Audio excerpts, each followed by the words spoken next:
Lumipad. Welcome to another episode of our European series. Ako nga pala si Buji at mahilig ako mag-story time. Kung hindi nyo pa ako pinafollow follow nyo na ako. Ngayon ay December 31, 2025. It's New Year's Eve dito sa Paris, France at kasama ko ang aking mga friends. Come here. So, ngayon, kompleto na kami. Kasama ko ang aking mga friends. This is Miko. Hello. And this is Jam. Bonjour. Meron pa kaming dalawang kasama pero nasa Airbnb pa sila dahil mamaya pa namin sila makasama. Pero kompleto na kaming 5 ulit dito. Kung napanood yung mga previous series namin, sila yung kasama ko sa Dolomites, sila yung kasama ko nag-send ng Christmas. So anyway, kasama ko si MC, si MC at si Michele. Galing kami sa Strasbourg, sa France, while si Miko at si Jam ay We've been to Amsterdam, Antwerp, Brussels, Ghent. sobrang dami nilang pinuntahan. Pero today, kami ay magsuspend ng New Year's Eve dito sa Paris, France. Pero dahil mamaya pa naman yung celebrations sa New Year's Eve, mag-iikot-ikot muna kami sa Paris at gagawin namin ang mga touristy things. Magpipicturean kami sa Eiffel Tower. yan. At kung saan-saan pa. So, tara, let's go. So, this morning is -3 degrees. At sobrang lamig ko lang. Lalakarin lang namin kasi yung Airbnb namin ay malapit lang sa Arc de Triomphe. It's very strategic location. Oo, parang nung... But really expensive. How much does it cost? Magkano yun? Mahal ng accommodation natin dito.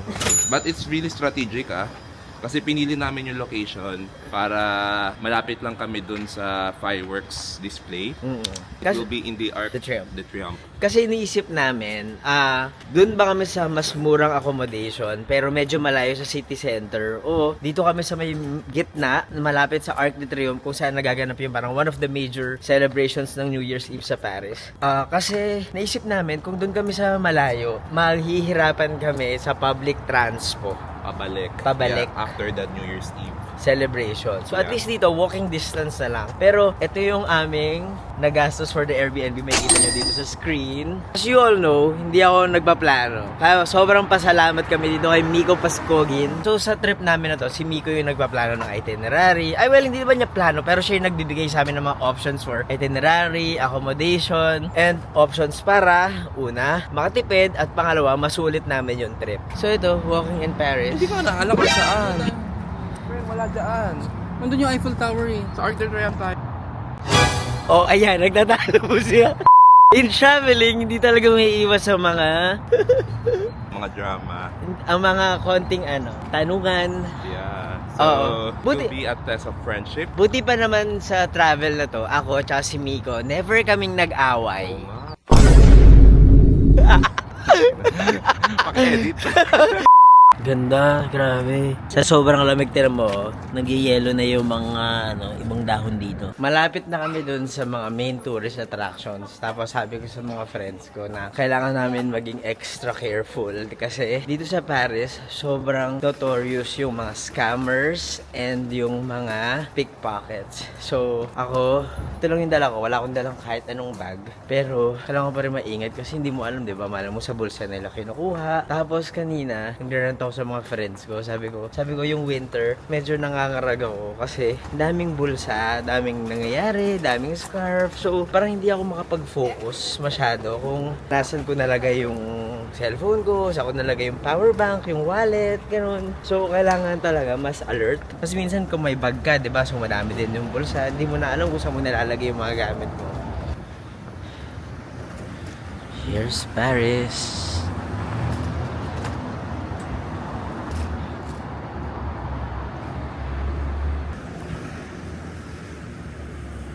Ay ni Eiffel!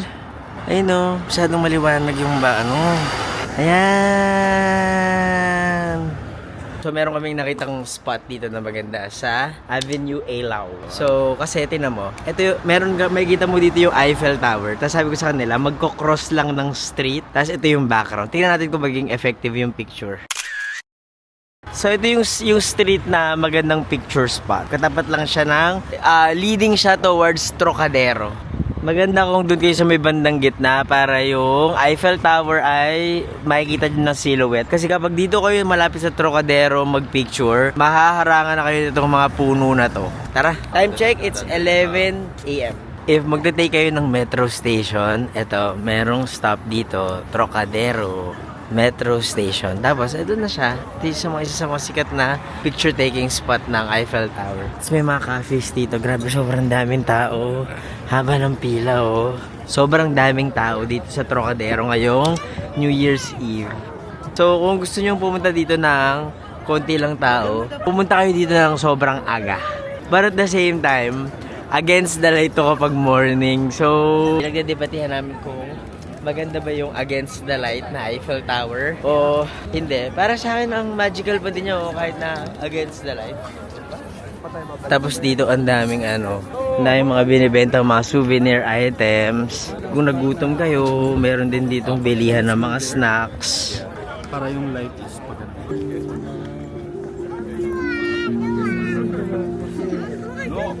Narinig niyo ba yung tugtog? Ang ganda, di ba? Narinig mo ba yung tugtog, Miko? Di ko matanggap, di ko madala na ako'y pag-alala.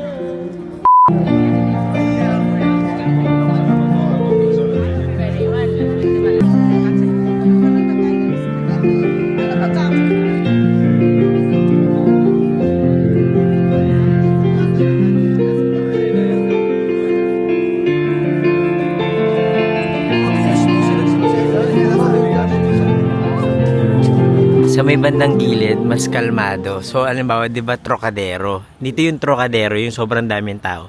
Bumaba lang kami, tapos sa may bandang gilid, merong spot na halos walang tao.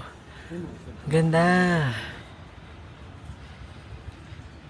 Parang di naman siya pansin pag dito.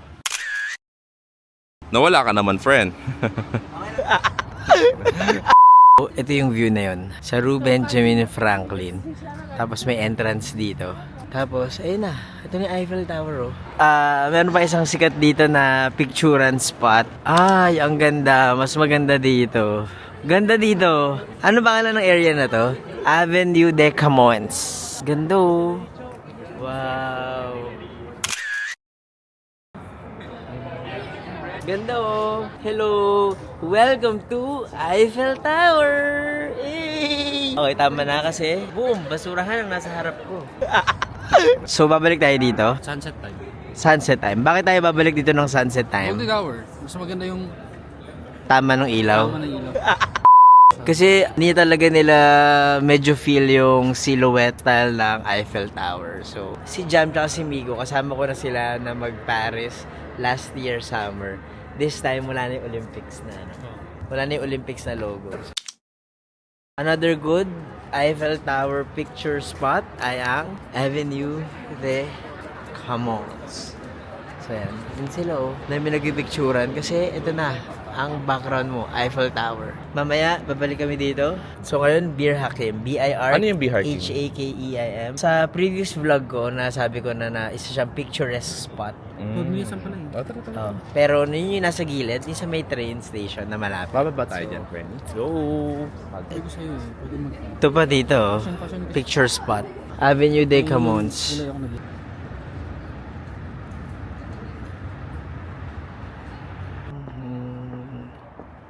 Guys, naiihi na kasi kami dito. Tapos sa Paris, sobrang hirap makahanap ng toilet. So, nandito kami ngayon sa Burger King. Burger King, malapit sa Bir Hakim. Like walking distance lang siya. And malapit lang din siya sa Eiffel Tower. Last time na pupunta kami ng Paris, nalaman na namin na kung malapit kami sa Eiffel Tower at kailangan namin mag-CR, mag-toilet, pupunta na kami dito sa may Burger King.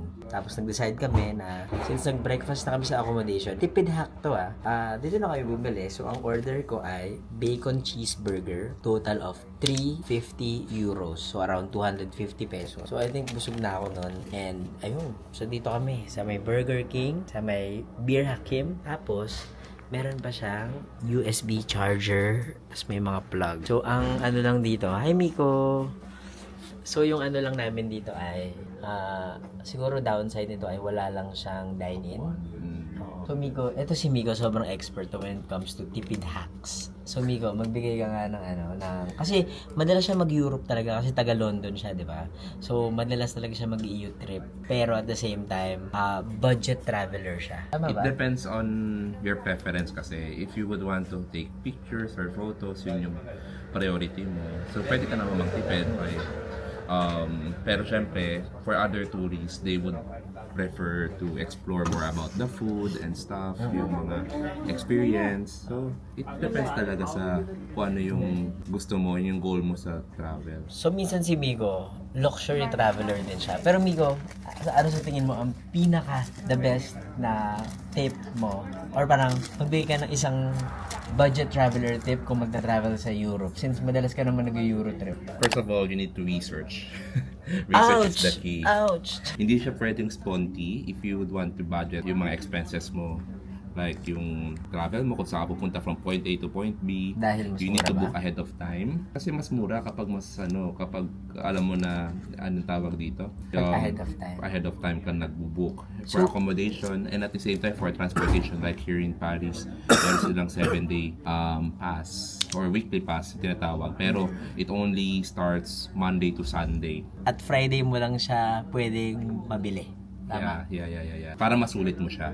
Tsaka hindi siya kagaya ng apparently, hindi siya kagaya ng, halimbawa sa Pilipinas, halimbawa yung tren, 13 pesos lang. No, it's 250 here. Hindi, tsaka yung mga intercity travel dito, hindi siya fixed price. Yeah. So, book ahead of time para mas mura, tama? Yep. Book ahead of time, research, plan your journey ahead. Kailangan mo talaga mag-research or else Dati ba actually, hindi ka nagre-research? if you have if you have money, pwede kang gastador lang. Kasi kahit nga mag-Uber ka lang dito or Parang if you're buying time, if you're buying anything na for convenience, why not? So, pwede kang gumastos. Pero kung budget traveler ka and meron ka specific budget, limit lang for everyday expenses, lalo na dito sa Europe, kailangan talaga nagre-research ka.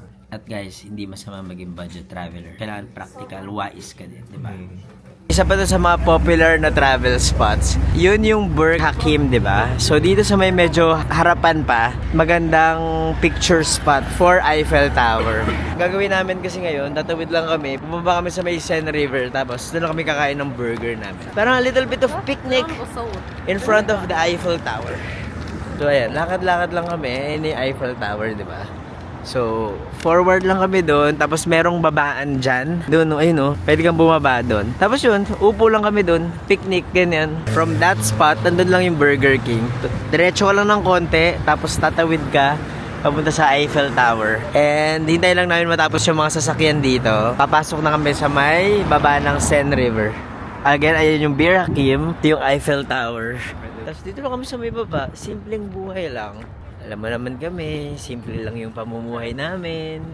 O, dito lang, hanap lang kami ng pwesto na pwedeng upuan, may lilim. Dito, at dito medyo may upuan, no?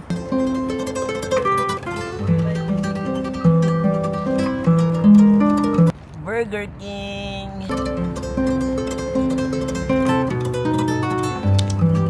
Ano masasabi mo sa burger mo? Masarap yung burger. Yung burger ko, try.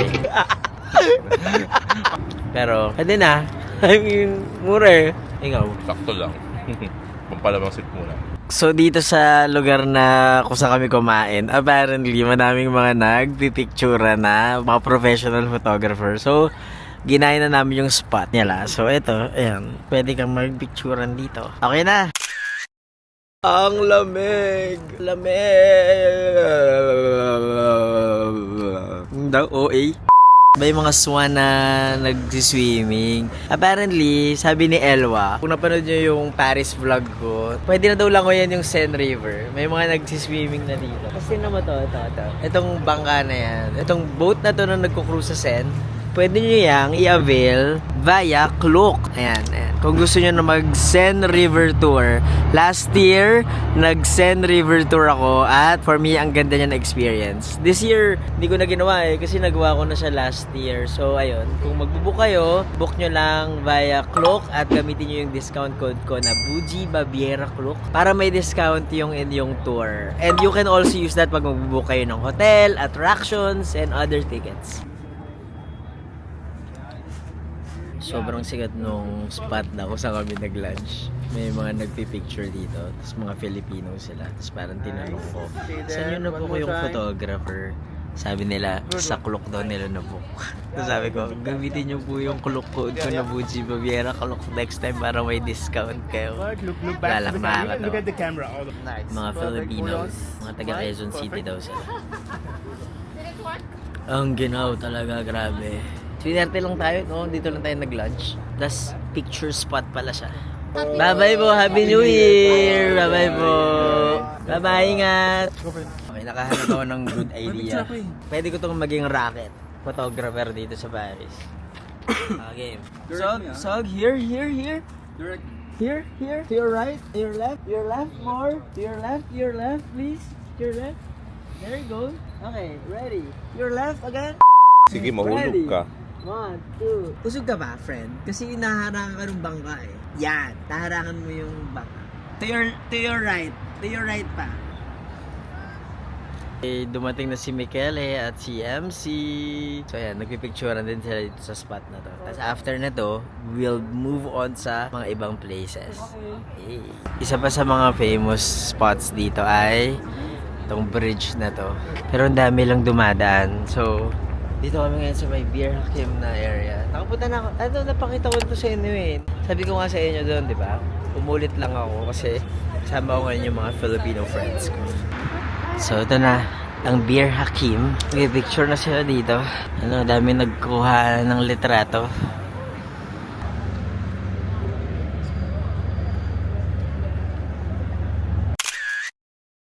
Pwede ka din pumunta dito sa may bike lane. Yan, dito. Sa may ilalim ng rail track. Yung train track. Tapos magpipicture ka. At ito yung background mo, yung Eiffel Tower. So hindi na kami pumunta doon kasi gusto na nilang pumunta doon sa may harapan.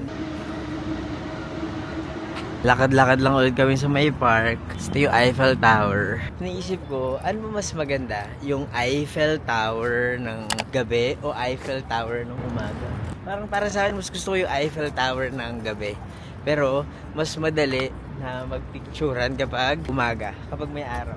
No? Ikaw, Migo, ano mas gusto mo? Eiffel Tower ng umaga, Eiffel Tower ng gabi? It depends on the purpose. Wow, if you want to have a chill lang, parang mas maganda pag gabi kasi nga papanoorin mo lang siya. Pero kapag gusto mo mag picture, photo op, mas maganda pag daylight. Oo nga, daylight na pag photo, ano? Yeah. Kasi kapag gabi, medyo mahirap mag-picture. Mahirap mag-picture pero sobrang lovely ng Paris. Paggabi. Paggabi. Parang iba yung Ma-appreciate vibe mo niya. siya. Parang kapag pupunta ka dito sa Eiffel Tower, dapat hindi mo siya ma-miss ng may araw tsaka walang araw. Yeah. Yung Eiffel Tower, ginawa siya for an expo way back few hundreds of years ago.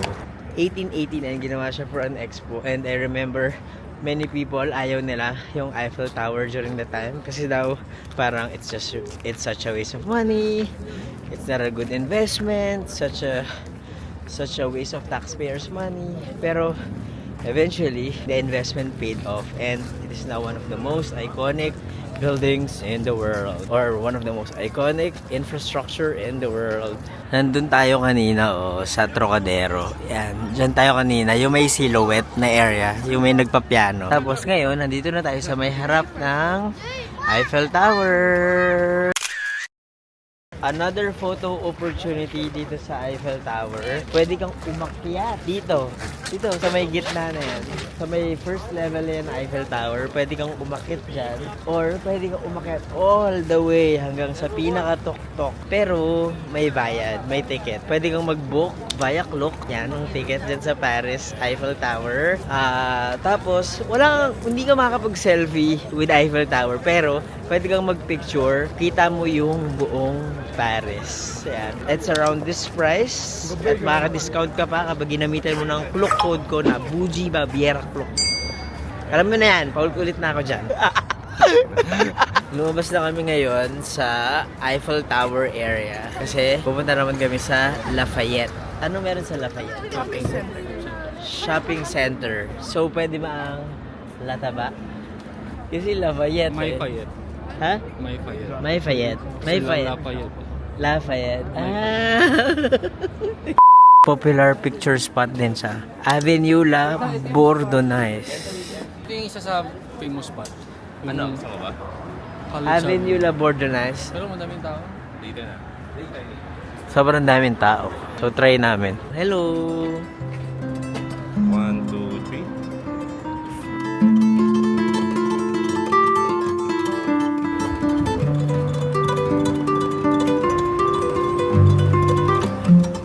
Kanina pa kami naglalakad at napunta na kami dito sa Quai d'Orsay. Ang ganda oh. Tanan! With massive monuments. Tatawid kami sa Seine River. Grabe, sobrang bango. Kasi meron ditong mga kainan. Diba? Hot dog stands. Anyway, ayan. Nagko-cross kami ngayon sa Seine River.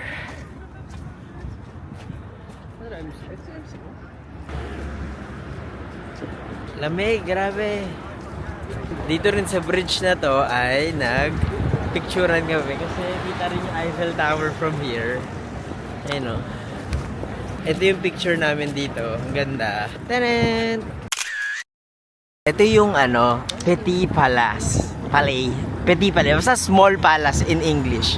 Nakapunta na ako dyan last year. Tapos, alam ko, free yung entrance. Tapos, wala. It's like a museum na madaming artworks, madaming sculptures, and pwede nyo itong bisitahin at libre lang ang entrance dito. Ayan, ganda dito. Sa katapat naman niya ay ang Grand Palace. So ito ang Grand Palace. Ayan, may mga exhibit din dyan, mga performances. At ito naman ang Small Palace. Grabe, sobrang daming tao ngayon, as in. And parang may stage doon, no? Siguro magkakaroon ng New Year's Eve celebration dyan bukas, mamaya pala. So, nag-decide kami na dito kami sa may mga parang bandang park kasi less human traffic and parang mas maliwalas. Mo, ayun na yung arc ko.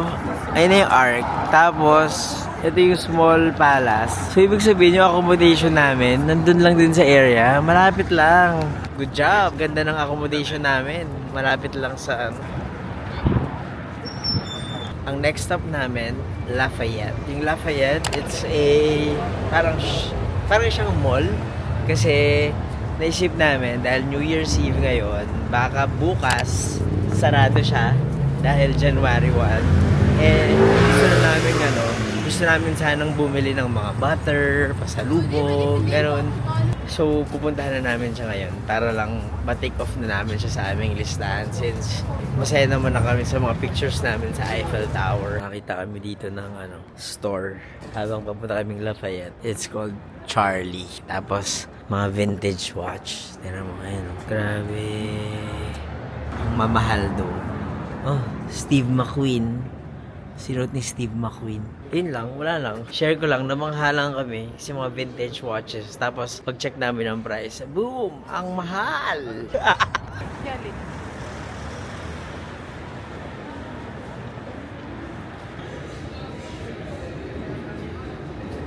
Nandito na kami sa Gallery Lafayette. Ang lamig. Gusto ko na talagang umakyat. Gallery Lafayette.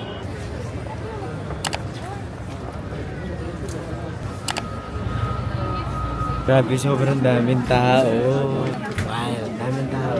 So, ito na yung mga butter na gusto nila. Diba? May mga butter dito. Nasa -1 floor. Ito siya. Ito yung gusto naming butter. Pero, wala na. Ito. Ito. MC, it's over. Wala na. Sold out. So, ito yung butter na gusto namin. Ito. Tanan. Pero sold out na siya. Unfortunately. Kung gusto nyo rin ng photo op spot dito sa Tuktok ng Gallery Lafayette ay meron ding picturean. Tapos makikita mo overlooking yung Eiffel Tower. Ayun, sila nagpipicture yung mga tao sa taas. Hindi na kami pumunta kasi naghahabol kami ng oras dahil kailangan namin mag-prepare for New Year's Eve dinner.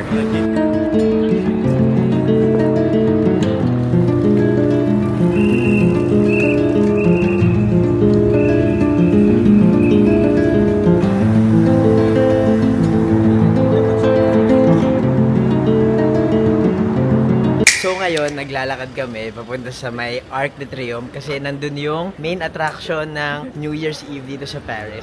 So Miko, what can you say about it? My first time. Oh, I'm so excited. Yay! Yes, at ngayon kami ay hindi kami dun hindi kami pepesto sa Champs-Élysées. Tama ba? On the other side tayo. Oo, doon kami sa likod na side kasi ayaw namin yung sobrang daming crowd. Eh, maganda pa rin naman yung feels from that side. From kahit sa likuran ka, makikita mo pa rin yung fireworks display. According sa aming research, doon kami kasi sobrang crowded doon sa harap. Tapos time check, it's 11:17 ng gabi.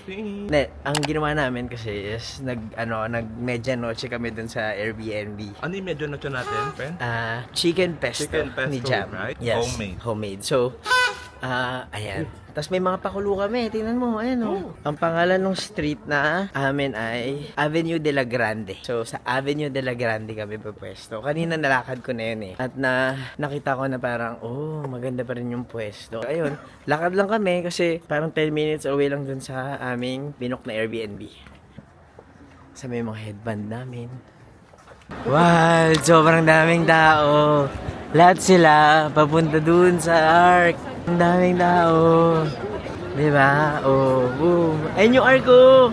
Ayun yung Arc ko. Pero nasa likurang part talaga kami.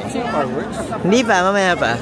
Ay, tignan mo siya. Michele, why did you remove your Shy. It's Michele, do you know what this means? It's called paandar. Ganda. Woohoo! Tapos, wait lang. Hindi ba tapos siyang pakulo ni Miko? Kasi yung pakulo ni Miko, meron pa siyang ganito. Support! Paki-edit. Happy New Year! Talagay na to, konti pa lang kami. So imagine mo kung ano pa yung itsura ng mga tao dun sa harap. Apparently, yung mga tao sa harap, 5 p.m. pa lang, nakapila na sila sa labas. 8 p.m. andun na. Hindi, meron kasi, may show kasi. Actually, nagdi-DJ lang daw sa harap. Uy, ano? Yeah. Tapos, 7 party. minutes lang daw maglalast yung fireworks. Sabi pero syempre hindi natin sure. So, kung patugtugin yung favorite song ko ng 2025. Wala sa tono. Ganda.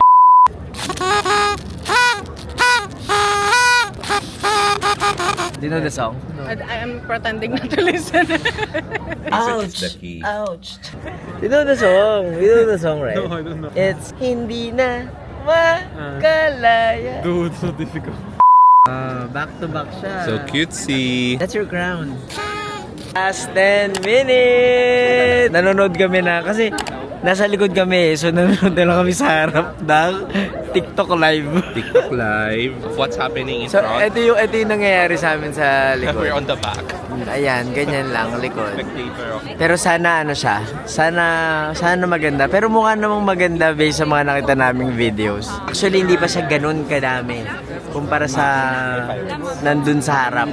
Last 5 minutes. Ang wish ko, sana ay maging masaya kayo. Hey. Wala pa ka eh.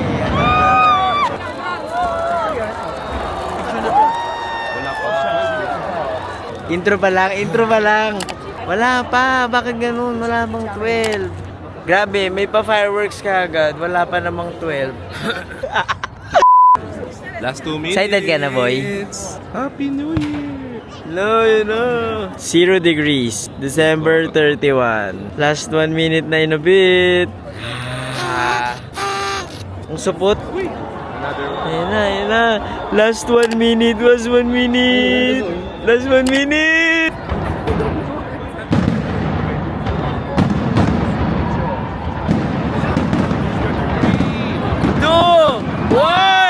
Happy New Year!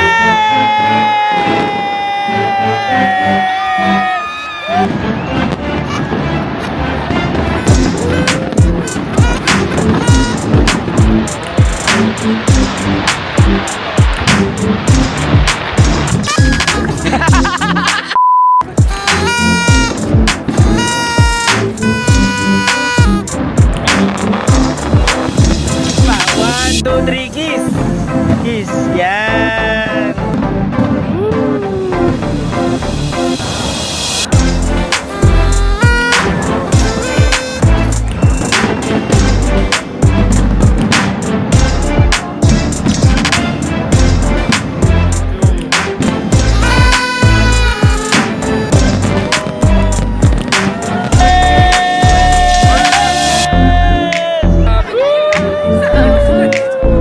Exit na po kaming lahat.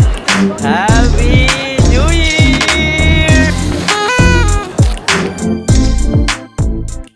Ah! Okay. Ay, wala. Grabe. Ay, nakaharap sa akin yung camera. It's not even twisted. Hey guys, Happy New Year! Today is January 1, 2026. Oh, 2026 na. Happy New Year! At nandito pa rin ako sa Paris, France. And, ayun, buong araw natulog lang ako. Dahil puyat na puyat ako galing sa mga kaganapan from New Year's Eve. After namin manood ng fireworks, bumalik kami sa Airbnb namin. Tapos, nag-celebrate lang kami. Tapos natulog kami mga late night na. And, ngayon pa lang ako nakalabas. Papunta ako ngayon sa grocery store kasi ako yung nakatoka para magluto ng aming New Year's dinner. So, good luck sa akin kasi hindi naman talaga ako marunong magluto. Pero, mag-shopping tayo ng a few ingredients na kailangan natin for that dish na lulutuin ko. It's a shrimp dish. Ito, papakita ko sa inyo. Ito yung niluto ko. Pero anyway, quick recap lang kung ano yung mga thoughts ko about New Year's Eve in Paris. So, last New Year's Eve celebration or yung New Year's Eve, yung New Year's countdown sa Paris, apparently, tinone down ng city ng Paris yung celebration due to security concerns. So, walang DJ, walang party, and pero merong fireworks at sobrang ganda naman ng fireworks. In fairness naman talaga sa fireworks. Tapos yun nga, pumesto kami sa may likurang part. Pero parang hindi namin alam kung parang start na ba ng fireworks or hindi. Kasi may mga parang nagpaputok na sila kagad ng parang a few pieces ng fireworks bago talaga yung mismong countdown. Tapos kami na lang mismo yung nag-countdown. Kaya tingnan nyo yung countdown ko. Nagsimula na siya sa number 2 kasi parang clueless kami. Hindi na namin alam kung ito na ba yung countdown. Parang it's a surprise kasi sa Pilipinas, sanay tayo na parang sobrang ingay ng mga tao, nagse-celebrate, ganyan. Parang, Happy New Year! Ganon and all. Pero dito sa Paris, grabe, sobrang tahimik. Medyo, hindi naman sobra, pero medyo tahimik yung mga tao. As in, pagkatas ng fireworks, wala, naglakad na lang yung mga tao pa balik dun sa accommodation nila or sa mga parties na pupuntahan nila. Medyo tahimik siya. In fairness, parang ito na siguro yung pinakatahimik na New Year sa lubong na na-experience ko in my life. Ganon. So, ano ba? Pero it was fun. Hindi ito yung first time ko na mag-celebrate ng New Year abroad. Yung first time ko, pumunta ako sa Bali. Siguro 2018, 2019. Doon ako nag-celebrate ng New Year. And ngayon, 2026, first time ko mag-celebrate ng New Year outside Asia. So, ang saya. So, lapit na ako sa grocery. And I hope na natuwa naman kayo sa vlog ko, sa ginawa ko during New Year's Eve. Ngayong New Year's Day, wala akong ginagawa walang ganap. Madami akong ginawa kahapon kasi nga napagod talaga ako. So, anyway, ayun lang. Maraming salamat for watching this vlog. So, ito yung neighborhood namin. Ang street niya ay Rue Pergolese or Pergolis. Rue Pergolis or Rue Pergolese. Hindi ko alam yung pronunciation. Pero, and in one of these buildings ang aming accommodation. And, I do hope you like, comment, subscribe, and Happy New Year! Sana January nyo ito napapanood. Pero, again, Happy New Year! Thank you very much. I wish you all happiness for 2026. I wish all of us happiness, more money, more success in 2026. Ako nga pala si Fuji at mahilig ako mag-story time. Kung hindi nyo pa ako pinafollow, i-follow nyo na ako. Thank you and see you on my next vlog! Yay!